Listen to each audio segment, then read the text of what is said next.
Hey guys, I'm your host Jose and welcome to the RPO, where each week I'll be previewing and analyzing the upcoming games for your local New York Jets, New York Giants, plus the 3 other nationally televised games of the week. To kick off Week 10, the Indianapolis Colts take on the Tennessee Titans on Thursday night.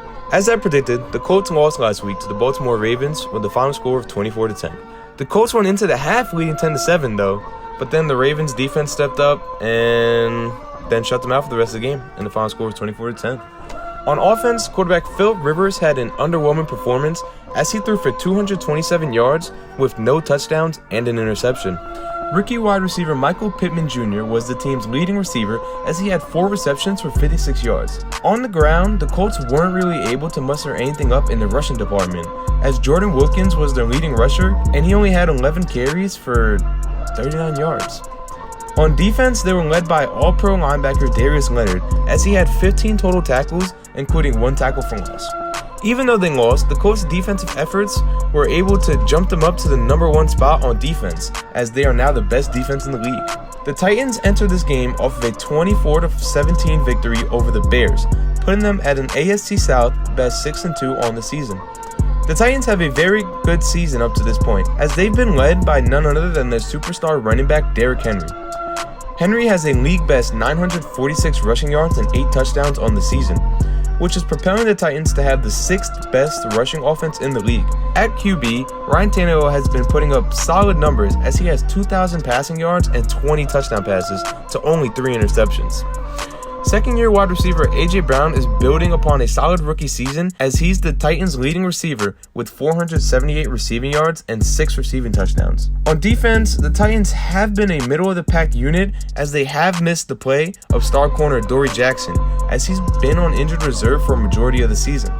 With all this considered, I'm picking the Tennessee Titans to stay atop the AFC South in a tightly contested game with a final score of 24-21. On Sunday afternoon, the Philadelphia Eagles traveled to MetLife to take on the New York Giants, in a compelling matchup where if the Giants win, they'll have the same amount of wins as the Eagles, but will be half a game back from the division lead since the Eagles have a tie on their record. The Eagles had a bye last week, but are on a 2-game winning streak as they've beaten the Giants and the Cowboys before their bye. In their last on-field performance, they had a subpar outing against the Cowboys, but like I said earlier, they did manage to pull out the win in a game where they were trailing 9-7 at half. They managed to score a go-ahead touchdown at the end of the third quarter when Carson Wentz threw a touchdown pass to Travis Fulgham. Then in the fourth, they cemented their victory with a fumble return touchdown by safety Rodney McLeod. In the end, it wasn't pretty, but that's just how the NFC has been this season. Not pretty. Speaking of not pretty, the Giants beat the Washington football team in a gritty 23-20 game last week. On offense, the Giants actually looked somewhat decent as they had a very balanced attack, finishing the day with 184 total passing yards and 166 rushing yards. Daniel Jones had a good performance as he kept his undefeated record against Washington. Jones finished the day 23 of 34 for 212 yards and 1 touchdown. One positive for Jones is that he actually didn't have any turnovers this game, which is a surprise. But the offensive line did let him down as he got sacked 5 times. In the run game, Wayne Gallman led the charge with 68 yards and 1 rushing touchdown. On defense, the Giants had a great game in the turnover department as they forced 5 turnovers. The defense forced 2 fumbles and safeties Jabril Peppers and Logan Ryan and linebacker Blake Martinez each came away with an interception. Martinez also led the team in tackles with 10 and is currently the top tackler in the NFL. I think the Giants carry their momentum from this win and avenge their prior loss to the Eagles and pull this one out with a 20-18 final. For the 4th straight episode, we have a bonus game, since now this week the Jets are on a bye. This week, the Buffalo Bills travel down to the desert to take on the Arizona Cardinals in what's shaping up to be a highly contested matchup.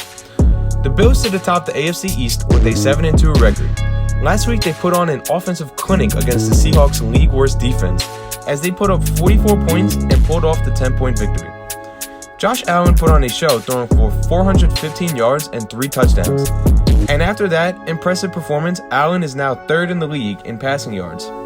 His top target was the league's leading receiver in receiving yards, Stephon Diggs, as he had 9 catches for 118 yards on the day. The Bills leaned on their passing attack for most of the game as they tallied only a measly 34 total team rushing yards. On defense, the Bills were having a field day with the Seahawks O-line as they racked up 11 QB hits and 5 sacks, led by linebacker A.J. Klein, who had 4 of those QB hits and 2 of those sacks. The Bills were also able to make Russell Wilson turn the ball over as both corners Tre'Davious White and safety Jordan Poyer were able to come away with interceptions. Last week, Kyler Murray and the Cardinals faced off against Tua and the Dolphins in what was a battle between up-and-coming star quarterbacks. In the end, even though Kyler Murray put on a heck of a display on the field, Tua and the Dolphins came out with a slim 34-31 victory. Kyler Murray was the team's leading passer and rusher for the game, as he had 238 yards and 3 touchdowns through the air, and 106 yards and 1 touchdown on the ground. Christian Kirk was Murray's favorite target on the day, as he finished with a team-best 123 yards and 1 receiving touchdown. In a game where not much defense was played, the Cardinals were led by linebacker Jordan Hicks, who had a team-best 7 tackles, including 1 tackle for loss. The Cardinals have the top offense in the league and put up the second most rushing yards per game, but ever since they lost Pro Bowl pass rusher Chandler Jones due to injury, their defense has been below average, as they haven't really been able to put any pressure on opposing QBs. In a high-scoring affair, I think the Bills return to the East Coast with a 40-35 victory. On Sunday night, the Baltimore Ravens travel up to Foxborough to take on the New England Patriots. As I mentioned earlier, the Ravens beat the Colts last week 24-10 as they pitched a second-half shutout and scored 17 unanswered points to close out the game and pull off the victory. Lamar Jackson was the team's leading rusher and passer as he put up 170 passing yards and 58 rushing yards, including 1 rushing touchdown. Even though the Ravens have the number 1 rushing attack in the league, they struggled to really get anything going against the Colts' stout defense, as they only put up a team total of 266 yards. Like I mentioned earlier, it was the Ravens' defense that stepped up as they were able to keep the Colts' offense in check in the second half and force 2 turnovers. Corner Marcus Peters was a standout performer for the Ravens defense as he accounted for both of Indianapolis' turnovers, as he forced a fumble and also got an interception. Plus, he racked up 5 tackles and had 1 pass defense. Other than that, rookie linebacker Malik Harrison was the team's leading tackler with 11 total tackles and 1 tackle for loss. The Patriots were in a very scary position last week as they were really close to being the first team to get beaten by the Jets this season.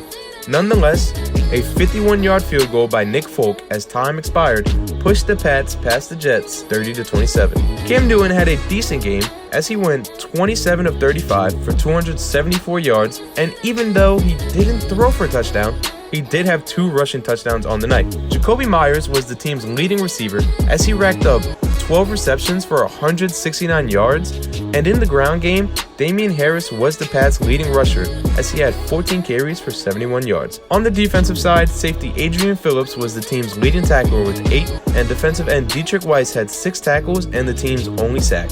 Also, during the game, corner J.C. Jackson forced the team's only turnover when he picked off Joe Flacco. I think the Ravens will pull off the victory with a final score of 24-10. To cap off Week 10, we have a NFC North showdown between the Minnesota Vikings and the Chicago Bears on Monday night. The Vikings enter this week riding a 2-game win streak, as last week they beat the Detroit Lions 34-20. For the game, Kirk Cousins had a solid performance with 220 passing yards and 3 passing touchdowns, but the main focus of this Minnesota offense has been star running back Dalvin Cook.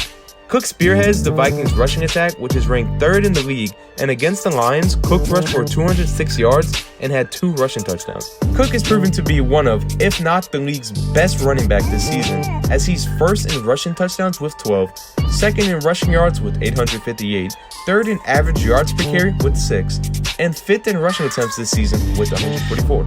But back to the Lions game. On defense, the Vikings were bolstered by great linebacker play, as linebacker Eric Wilson led the team in tackles with 13 while snagging himself an interception, and other middle linebacker Eric Kendricks had 6 tackles while snagging himself an interception as well. Strong safety Harrison Smith also joined into the interception party as he finished the day with an interception and 10 total tackles. As I mentioned earlier, the Bears lost to the Titans 24-17 last week, which makes it their 3rd straight loss. The Bears were real pass happy in their loss to Tennessee as Nick Foles went 36 for 52 for 335 yards and 2 touchdowns. His favorite target was Allen Robinson as he finished the day with 7 receptions for 81 yards.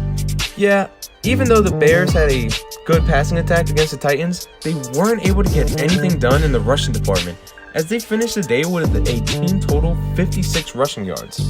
But on defense, linebacker Roquan Smith continued his great play as he led the team in tackles with 11, plus he had a sack and 2 tackles for loss. Smith has had a great season up to this point as he's been able to rack up 82 tackles this season, which makes him the number 4 tackler in the league.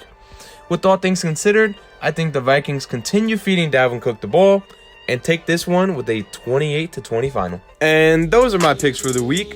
Tune into the RPO next week to see what my picks are for Week 11.